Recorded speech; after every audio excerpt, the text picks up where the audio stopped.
conference, ELPOC.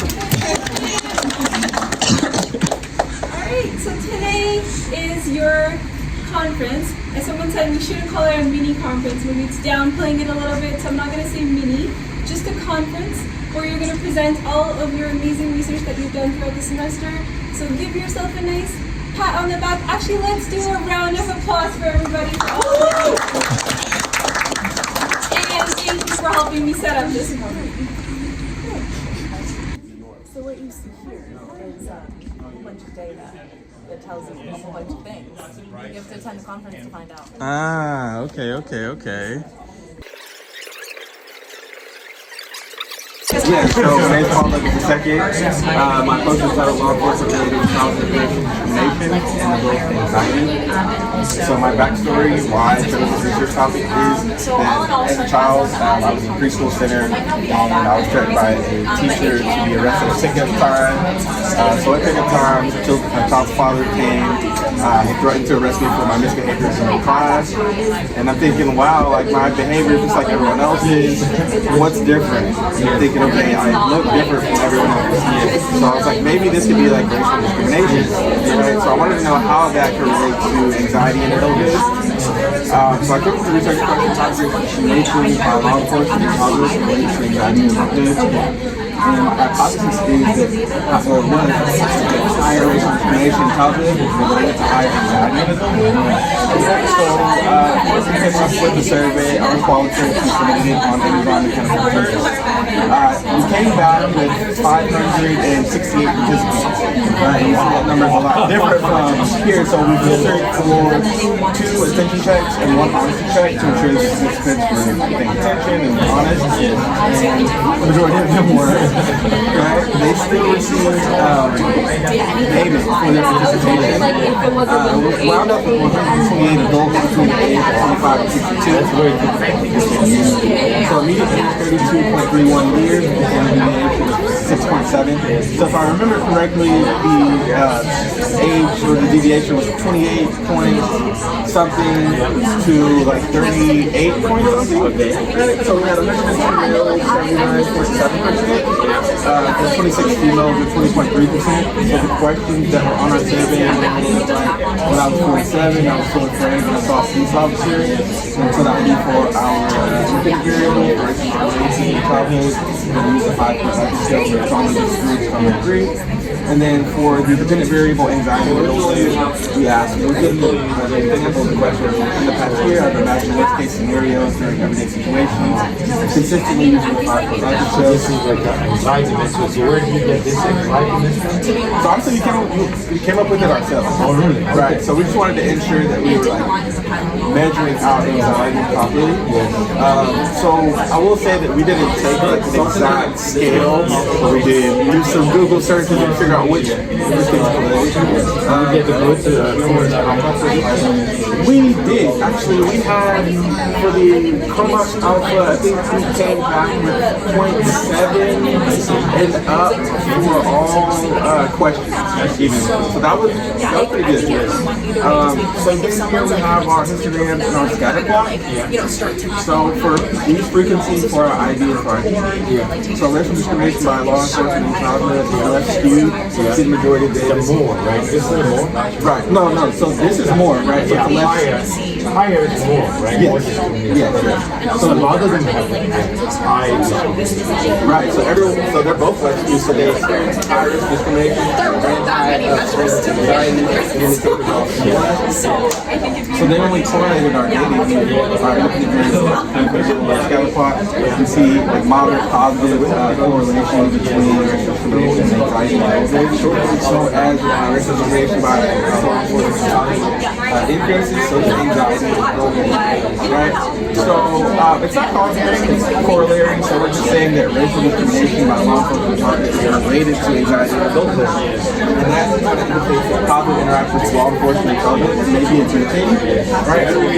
Implications of future research are how is positive interactions with law enforcement related to positive outcomes in adulthood, right? Because I think some of the covariates that we should have looked into are like, do you have children? Are you married? What is your SES? Because those could be things that will like be anxiety provoking, right? I'm wondering what participants like. What about the ethnic?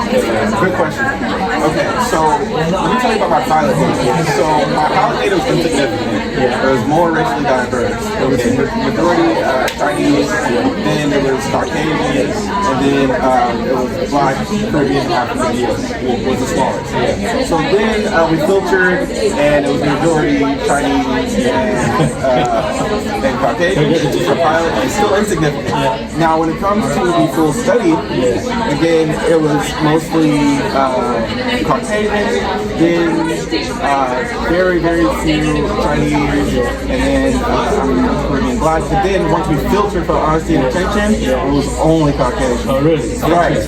But you still experienced the And that was honestly, I wanted to know what's going on with that, because I was thinking like the middle-aged guys might not be experiencing high racial discrimination in youth by law enforcement.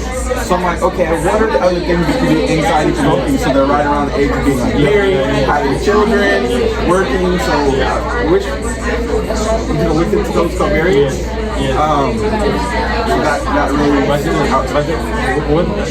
you were from Texas or from Georgia? No, so I grew up in Texas. Texas, right? If you take this, go to Texas and find like black neighborhood and do the same thing, what do you think this is not going to get? I thought that this is how I would look for what many call like racialized people. But I thought that was going to be the answer, and because we were using a chemical term, that it was going to be insignificant. So I think where you submit the data is really important, because when I did the convenience sample, it's showing insignificant, and now when I use the chemical term, it's strongly significant. So I'm like, all right. Americans are experiencing quite differently from your pilot. Here, right? So wait, that was one thing. I thought the chemical Turk, I thought those were in the US. Right, and then our pilot data was in Canada. Yes. So that's why. So we don't really, racial issues are not that common in Canada, right? Because of this, a lot of people may not experience similar kind of experience. That makes sense. Because it was totally different, but it's not the same. Convenience sample. So even in my pilot data, I did reach out to family members, and those were the people that looked like me that participated in the studies, but it wasn't that many. And now, looking back like on our call tricks, we have 700 kids, so like I'll have an opportunity to go back and filter again and see if I make it to 200. So there's at least 200 participants to determine for participant power, right? So I won't definitely want to get, so take that with a grain of salt. Very wonderful. So this is the largest sample size already. If you have 100, that would be wonderful. You can write a paper. Are you going to the CPA conference? I would love to walk you through the poster. My poster is discussing the relationship between childhood spending habits and adulthood anxiety. The reason I decided to investigate this is because I myself am an anxious spender. I hate owing people money. I hate paying things on credit.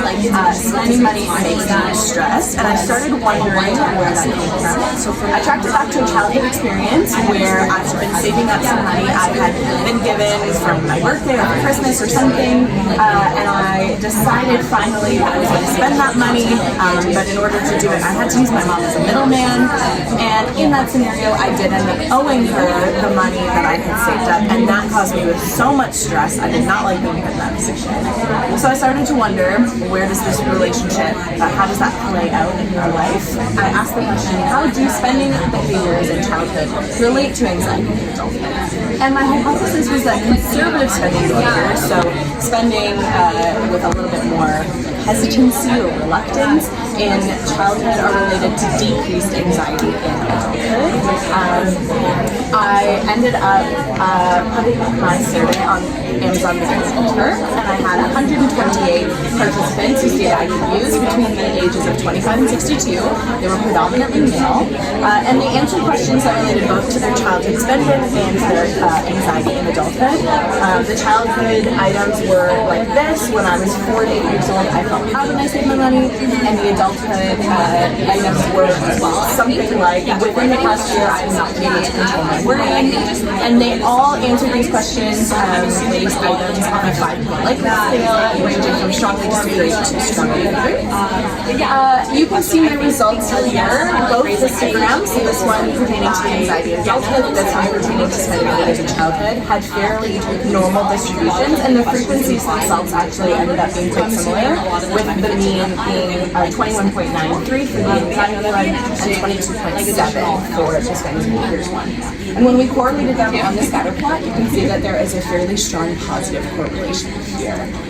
So what that told us is that individuals who spend more conservatively do tend to have decreased anxiety in adulthood, and those who spend more recklessly do tend to have higher anxiety in adulthood. So that did lead us to accepting our hypothesis, which was very exciting for us. And so all in all, I would just like everybody to remember that more money, more problems, meaning that the more you have money as a child and the more you spend that money, the more you're focused on that money, the more anxiety you are going to have or are likely to have in adulthood. So that sounds really great. Now, so should children have allowances in that case? Well, this is actually a great question. In our survey, we didn't ask the participants where they received that money from. In my case, I didn't earn my money. I didn't work for it. It was simply a gift. And so I don't know how that would change the results if you felt like you had worked for it or earned it, or if you were just given it. But that's a great question. Okay. And then, so for your participants, did you only have 128 participants? We actually had closer to 500 participants. But we had to filter the results for essentially an honesty check just to make sure the data we were getting was actually accurate data. And so that's how we ended up with 120. And did you look at the demographics any of the participants? I did, but for us it was not entirely relevant. We just wanted it to be totally generalizable. So we did a filter. Did you notice anything in particular about the demographics? The demographics were predominantly white males. But again, we didn't like filter for it, so I didn't. What are some perceived confounders that you may think of for yourself? So there's definitely a few. This is very much a first step in this research. One of the confounding variables could be like what your socioeconomic status is. In my case, we were like middle lower class, and so that could have also been a reason why I was stressed about money and felt worried about it at that age, and that could have also been an impact on me throughout my entire life. For other individuals, spending more recklessly could mean that they have access to more money, but it also could mean that there are other negative things going on in their lives which can lead to higher anxiety. Anxiety obviously is a huge topic, and there's a lot of like comorbid things going on. Look at this guy. He's happy. No money. Yes, he said no money. No money spent in childhood. No money. Zero anxiety. Yeah. A real outlier. Yeah, real. Good job, Vic. My name is Katie, and I'm going to walk you through my personal experience. So when I was about 6 years old, it was my dad's birthday, and I'm going to go out for dinner, and I started rummaging through the drawers, and my mom was really confused. We ended up going for dinner, and while we were at the table, I started clutching my chest and holding my stomach. She got really scared. She thought I was having chest pains, and towards the end of the dinner, the bill came out, and I reached into my corner, and I pulled out a $20 bill, and I said, I'm going to pay for the entire dinner. And everyone started laughing. They thought it was really cute. And since then, I've really enjoyed gift giving. When it's my friends' birthdays, I spend a lot of time and honestly a lot of money to buy gifts for people. And I feel like it brings us closer together because I can demonstrate how much I know them. So that's my hypothesis, that increased enjoyment of gift giving in childhood is related to increased social bonding in adulthood. And we recruited participants from Amazon Mechanical Turk. After the exclusion criteria, there was 196 adults with a mean age of 31.35 years old. The majority were male, about 78.6%. These are some examples examples of my questions. This is the IB question. So when I was 5 to 12, the experience of gift giving made me feel good. It was a 5-point Likert scale between strongly disagree and strongly agree. This was my DB question. So over the past 1 year, I felt disconnected when around my friends. The DB questions were taken from the social connectedness scale and revised to better fit my research question. And the results are demonstrated here. So this graph is a histogram of the frequency of sum of scores of enjoyment of gift giving. And this histogram is the frequency of sum of scores of social bonding in adulthood. And here you can see that there is a bit of a negative skew. So a lot of the participants were answering agree, meaning they feel disconnected from others, they feel no sense of togetherness. And then the scatter plot demonstrates that there is actually no correlation between social bonding or enjoyment of gift giving in childhood and social bonding in adulthood. And my takeaway from this is that gift giving may not actually be an act that promotes social bonding with others. We may not feel very close to others when we're gift giving. The research actually shows that gift giving can promote a lot of stress in people because it is a financial burden. So the closer we feel to others, the more we feel like we have to spend on birthday gifts or holidays. And this can create a lot of stress. And as well with reciprocity, if we're spending a lot of money on others and they're not giving it back to us, it can create this kind of rift in our friendships.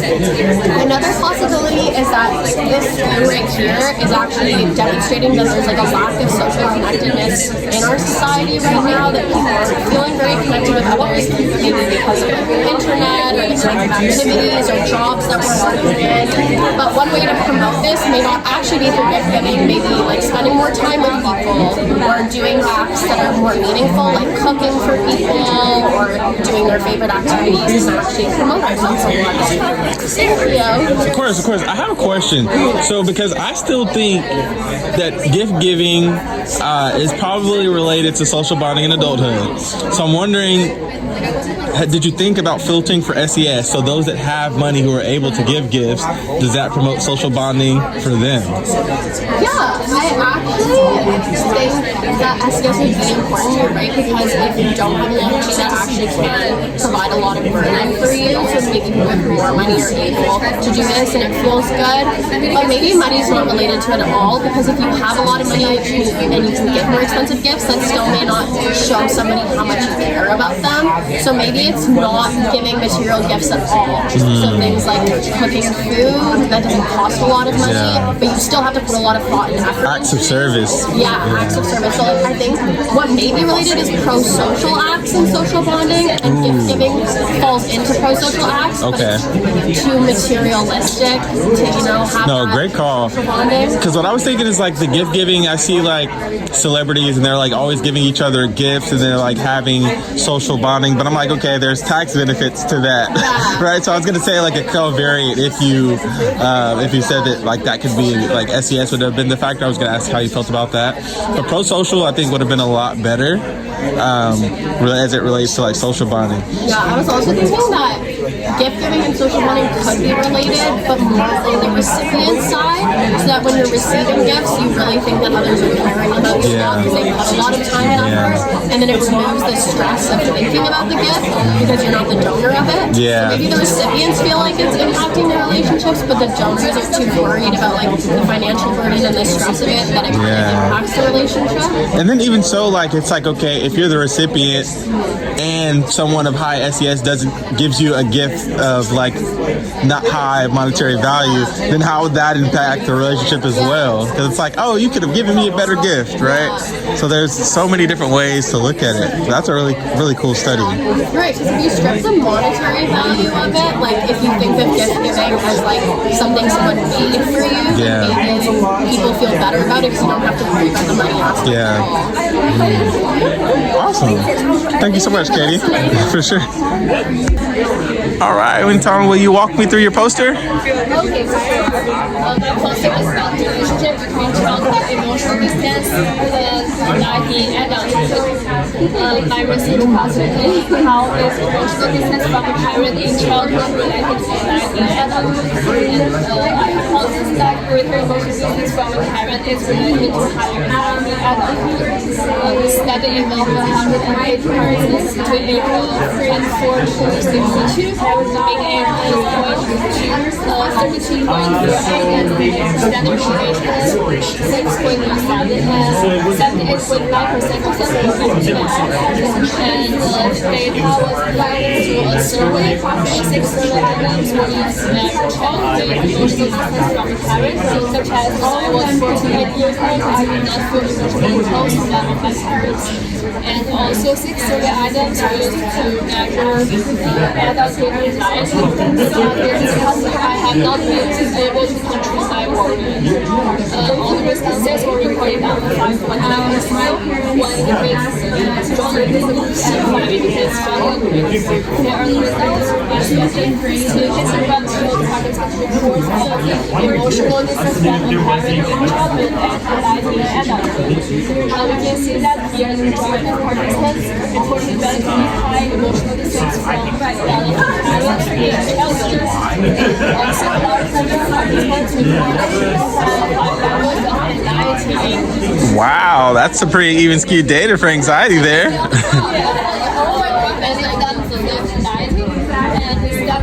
It's a correlation between childhood emotional distance and anxiety and adulthood. Emotional distance from the parents actually tends to have higher levels of anxiety and adulthood. Overall, individuals who were not emotionally distant from one parent in childhood tend to feel more anxious and adults.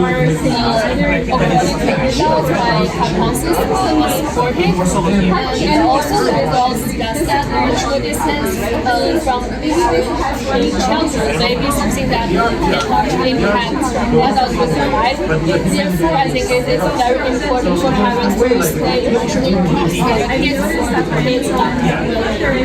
100%. Really good study. Okay, so I know we shared the DV. How do you have 180 adults? So when you filtered, it seems like a lot more of your participants were paying attention specifically to your emotional distance from a parent questions. Do you think that because it's such like a benefit of students of everyone having like a parent and wanting to know like how that relates to their anxiety and adulthood allowed more participants to pay closer attention to the questions versus like our other group members who have like spending habits or racial discrimination or I think what was Connor's like something about pro-social behavior, right? And we all had less participants after filtering, so that's really good for your IV that everyone was paying attention to that, or a lot more people were paying attention to see what they could get from that, right? My data, I filtered with like the honesty check question. I filtered out those who report neutral or less. Like that, I chose to. So you did 4 up.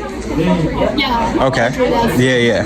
So that's what I have more participants, I think. No. I did 4 and up as well for my DV and for my IV. I think. Oh, excuse me. Okay, no, we're talking about the honest for the attention check for the swimming one. It was only equals disagree, right? So that was equals 2. For the other this age range, I think we did 4 up because it was like agree or strongly agree. So they were saying yes, but some people were more confident than others. So we used that. And then for the honesty, we used 4 and up as well. So is that like the same method that you followed? I did both for the attention check and on this check I did. Okay. Well, yeah, it just seems like your participants were just paying more attention then, like literally. Yeah, no, that's really good. Okay, and so parents should stay emotionally close to their kids for long-term well-being. And you found significance. What about your pilot data? Pilot data? Yeah. My pilot data, like more like a null hypothesis. Like the line was like this. Yeah. So just not enough participants, but it was increasing. Okay, awesome. Good job. Thank you. I'm also so curious as why this actually the participants will feel like this. It's very strong positive. Yeah. No, so that's like a great study to go in and go through the data more and see if like you're interested in presenting at the CPA conference in June in Newfoundland. Dr. Lee just asked me about that too, so I'm like, all right, I gotta go submit an abstract. That'd be great. Awesome. Thank you.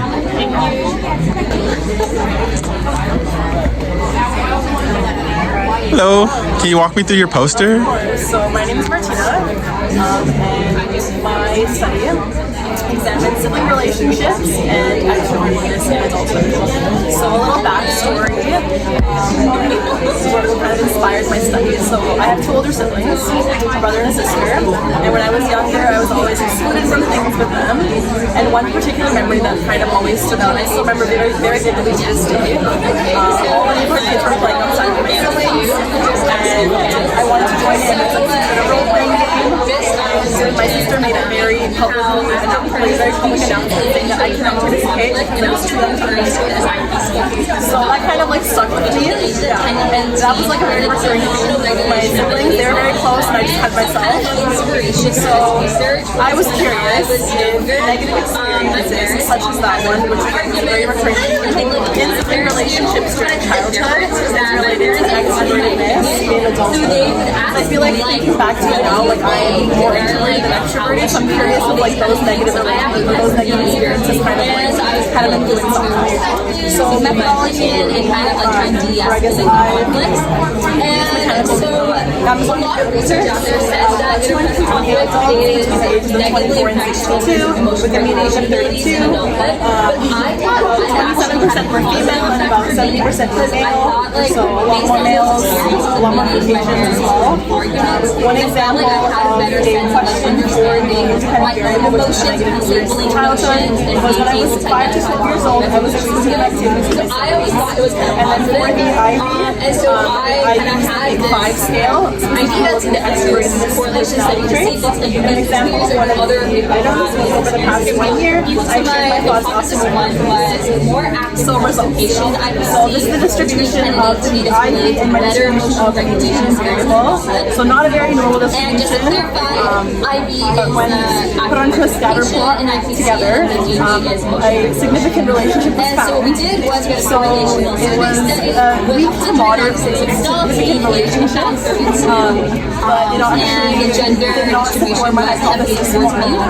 So it actually supported hypothesis 2, which states that relationships during childhood is related to high extroverted personality. So when I was 10 to 18 years old, I was asked for my opinion during my maybe there are other examples or factors over the past ways, like year when I was even like age between I was still able to. but also another takeaway that kind of like I've been thinking about was that this could potentially also indicate that like maybe I wasn't able to form social skills with my siblings, so I kind of my social skills or other people's social skills were strengthened in other ways to be able to form those relationships with other people that I guess I'm not aware of. I thought I'm more introverted, maybe I actually am more extroverted, or that's explaining the data for other participants. Great. So yeah, I think you're more extroverted than you think, especially according to your research. So hypothesis 1 was rejected. Hypothesis 2 is supported. More negative experiences in sibling relationships during childhood is related to higher extroversion personality traits in adulthood. So if you don't get along with your siblings, you're going to get along with other people or be more extroverted when you get okay. Locked in a closet, introverted, like we'll make waves. Okay. And for your data, because I know you filtered for 2 attention checks, 1 honesty check, how many participants did you have initially? So I had an exclusion criteria. Okay. So when the exclusion criteria was applied, I think I lost like 160 participants. But honestly, for the most part, like I didn't really do that maybe after like the attention checks were put in. I think I maybe lost like another 120. So you lost about 300. Yeah, but it still seems like the participants, like they still paid attention for the most part. There's about over 200 participants with the attention check. And do you remember how many participants you needed for statistical significance? Is it up to 100? No, so when you did, yeah, we did like the So I think when I did it, I think it was about 500. So you had that, but then once you filter, you just, that's the thing. So like now we see like research is expensive, because imagine if we had to pay out of pocket to get that done. Or if you wanted to just look at like one gender or one race, and that multiplies by 4. Okay. Yeah. I do think like age of participants and like the actual like age difference between siblings would be like important to count. Okay. Cool. And then so if I click your QR code, that'll take me to. It'll take you to the reference for the scale I use for my dependent variables. So Okay. Big 5 scale. Okay. And it'll also take you to the actual person itself. Okay, perfect. Awesome. We got Amazon Mechanical Turk down there, survey, Qualitrix. Looks good. Cool. Thank you so much. Hi, Alessandra. Will you walk me through your poster? All right. The influence of China's control play and your power of the thoughts. This was inspired by my own experience. When I was a kid, I loved playing with Barbie dolls, but I didn't play them in my way. I play in a very organized and structured way. When I plan these scenarios for my characters, I dress them up very carefully. I can spend hours planning their day, their life. I don't know, like if you want any like I prefer to play alone because no one can follow my when I was playing. So I realized that wasn't very spontaneous from my side. That was very structured, very controlled. So that's what inspired my research today. Best case scenario, you just don't show that to your child. Like maybe something that you're having a conflict with my I think if it happens, and it is hard to control, like in a real life setting, like parents do fight, and it's kind of hard to shield your kids all the time. I would say if this is like participants who are like Initially, we have data for 129 participants, but we just consider make sure they our final analysis because of that. make sure they see the resolution. We have questions like one with a Apologize for be like, I'm sorry for this. Like, I always do this. I said this. Make sure you can see it. They don't have to be involved. And in this sense, in the resolution is best. we have questions about the Totally fine. If they want to make this better, there's a lot of take a look at the results. things and issues Histograms that show us a normal distribution, that show us an upward trend, that show us a correlation between these two variables. And actually, there was a moderate correlation between the variables. So we can conclude that our hypothesis was correct. Kids who engage in more controlled behavior can have more successful thoughts later in life. So this is a suggestion for parents and educators to engage their kids in more different kinds of play sessions that get so structured. So find a balance between free play or spontaneous play and structured play. Always considering the well-being and then what goes into things like that. So as frequency of obsessive thoughts in adulthood increases, so does controlled play, or as controlled play increases, so does frequency of obsessive thoughts in adulthood. Okay, so because I see like the majority of the participants for controlled play, or the majority of participants had controlled play during their childhood, but then for frequency of obsessive thoughts in adulthood, it's kind of more so even. So we found moderate significance, right? But that's only because of your sample population is so small. Okay, yeah. Yeah. So when you did the attention checks and the honesty check, how did you rate them? Because you know how we had to do like disagree equals 2, right? To code the variables. Did you do agree and strongly agree for honesty? Okay, so that would get you more participants, and then. But we just got 129 at the initial data, so that is not a lot. Why didn't that many people fill out your survey? Maybe Because our dependent variable was the same, but independent was very different. So when they're on there, they get to pick the different studies, and maybe do you think it was like the title? Maybe the title. Maybe maybe they didn't wanna because It gives them a negative outcome, a negative diagnosis that they didn't want to participate in by doing the study. Okay. Because of explore their thoughts. Yeah. No, I can see that. They might be like, all right, I don't even want to know. Like, I don't want to self-diagnose. Okay. And so for your questions, for your Ivy, when I was 6 to 12 years old, I like to follow certain steps in my play sessions. I think many games have rules. So I think the frequency of like controlled play during childhood is probably always going to be like more so left skewed, just because like there's rules associated with games, right? So that's what's so cool about that one, and correlating it to adult obsessive thoughts. What were like examples of other obsessive thought questions? Yes, were related to how they play in their childhood. For example, I spent a lot of time dressing my Barbie dolls or dressing my characters. I spent a lot of time. No, for the adult obsessive thoughts. Have questions like, is it difficult for me to let go of things that might go wrong? I'm always thinking of the same things. I'm always worried about the future. Things that are related to a more rigid personality. Okay, yeah. Independents have a very strong consistency. Yeah. So this one has what's your Cohen's kappa for this one? Your reliability for the dependent variable. Oh, okay. Yes. I see. So that's good. Yes. Maybe try and like, take So what is a controlled play? What do you mean by controlled play? Control play is a way of play where you are very structured, very organized. I see. Okay. So you control all your elements when you are playing, right? I see. The scenario, the story of the characters, how they dress. So the person who plays it, not the teacher or the parent, and yourself. Oh, So that you interesting. engage in a very, very organized way.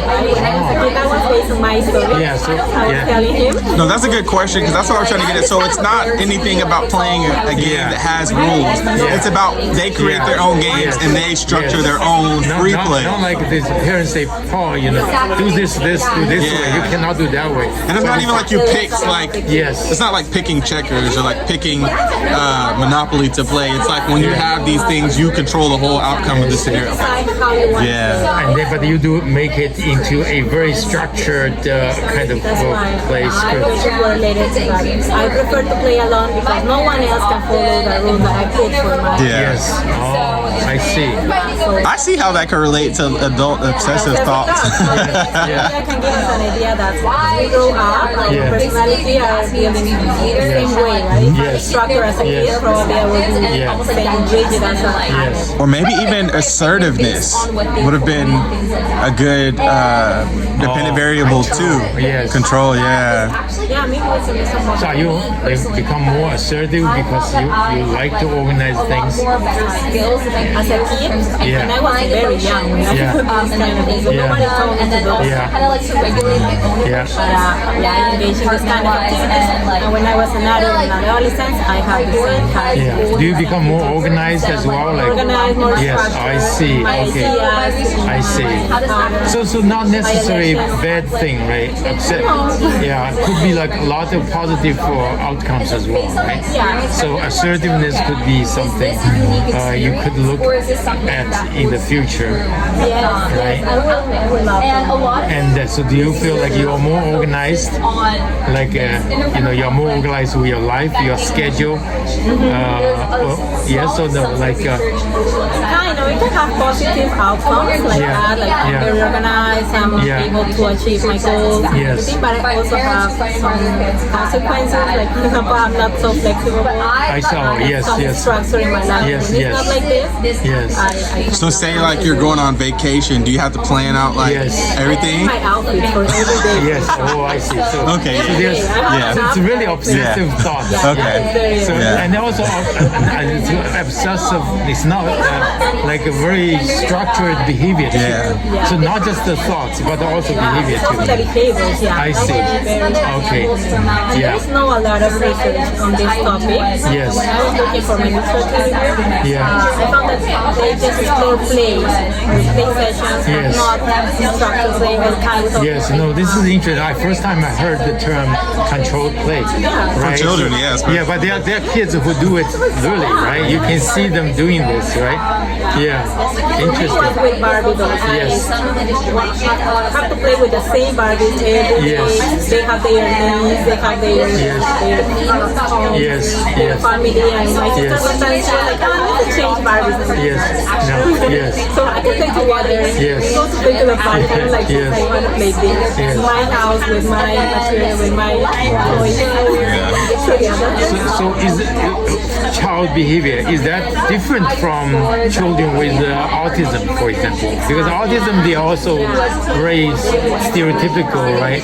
But they are different. This have this as a feature of their diagnosis. I see, yeah. Kids who doesn't have diagnosis is Yeah. more personality. I see. So more like a personality type. How they are really I see. Yes. how it can be as Yes. That would be very simple.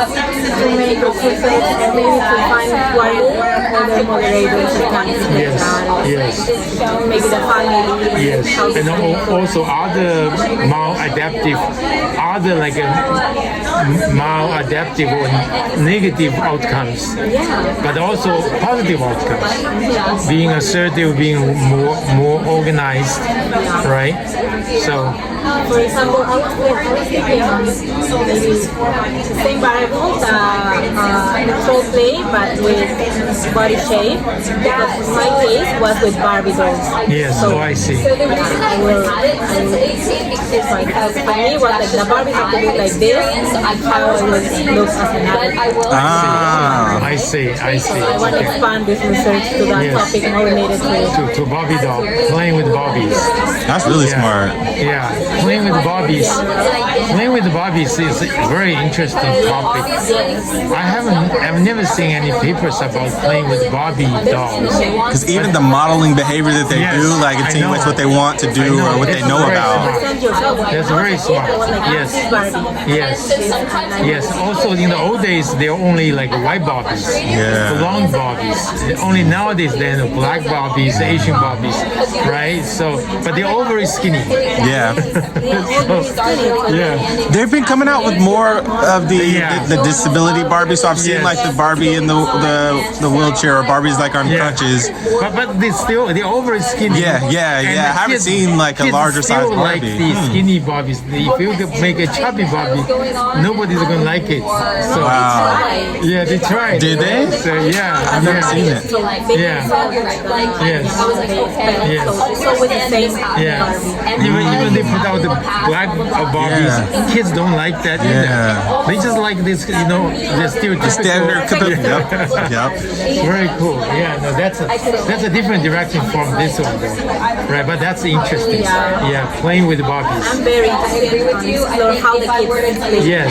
So for me, it Yes. have a lot of sense how they are Yes, now. yes, exactly. We are rehearsing for our adulthood when we play, right? So the connection's there, right?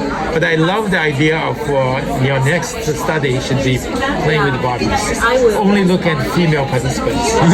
So yeah, right? Just more males, but females it will be better. Yes, no, lovely, very nice. Thank you. Awesome. Great work. All right, Win. What's it like working with me? Working with you? Bro, I've been knowing you from the first day in this program, right? Yeah. Yeah. What's it been like? It's good. Lots of long questions, very critical, you work very hard.